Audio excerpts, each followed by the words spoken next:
What if I told you the same man who terrified audiences as the brutal teacher in Whiplash is also Santa Claus in a holiday blockbuster, the voice of Omni-Man in Invincible, and even once danced through a farmer's insurance commercial?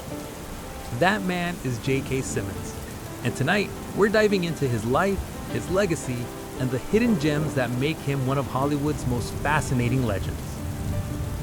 Jonathan Kimball Simmons, or J.K. as the world knows him, was born in 1955 in Detroit, Michigan. But his story, it's not the overnight fame kind. As a kid, Simmons was quiet. He loved music, theater, and baseball.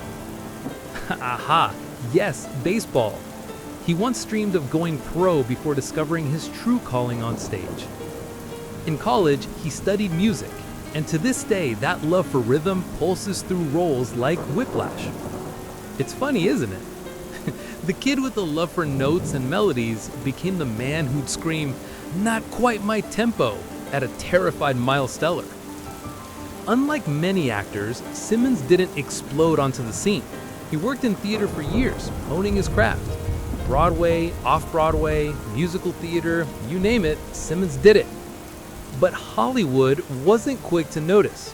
He was nearly 40 when he began landing TV roles. And here's the twist.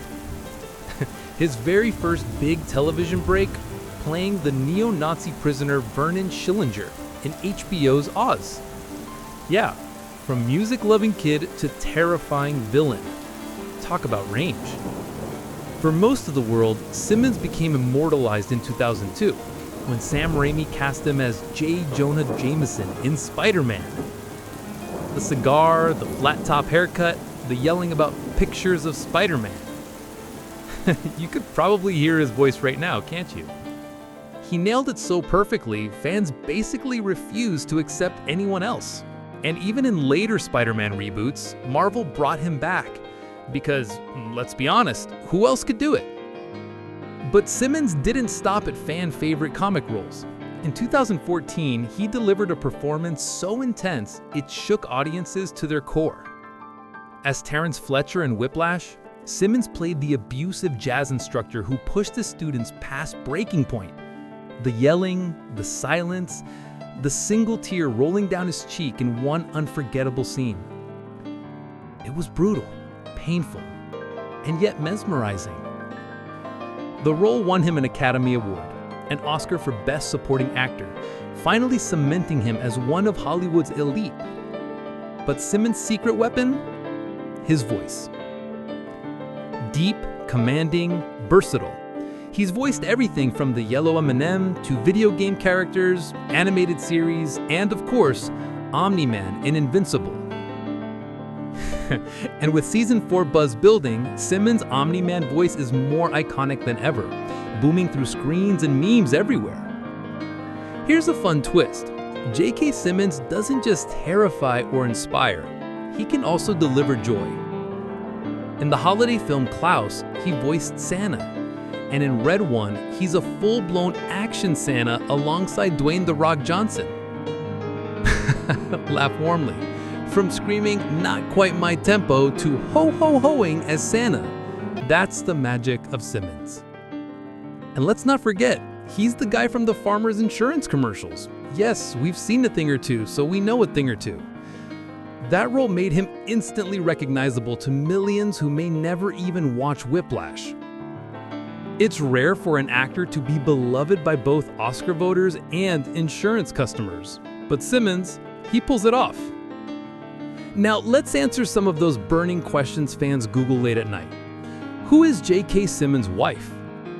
She's actress Michelle Schumacher. They've been married since 1996, a rare Hollywood love story that lasts. Together, they've raised 2 children. Where does he live now? Simmons keeps things private, but he splits time between Los Angeles and New York, staying close to the industry, yet grounded. And why did he leave The Closer? Here's the scoop.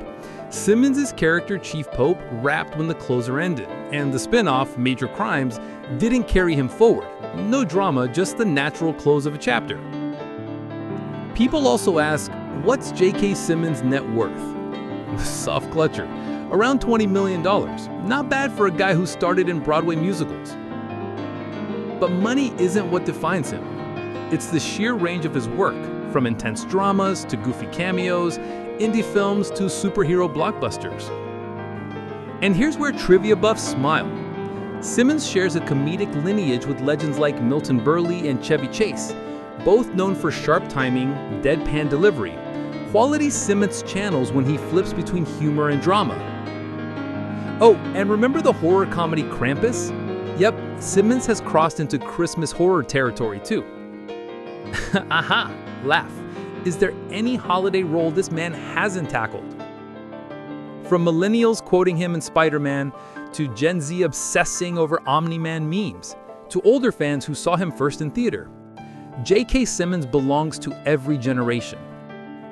He's proof that true talent doesn't fade, it evolves. So who is J.K. Simmons? He's the terrifying Fletcher, the hilarious J. Jonah Jameson, the voice of Omni-Man, the face of Farmers Insurance, the gentle Santa Claus, the man whose presence makes every project better. Soft laugh. He's everywhere, and yet never predictable. And maybe that's the secret. Simmons isn't just an actor. He's a presence, a voice, a force. So the real question is, what role will he conquer next? Pause, cinematic tone.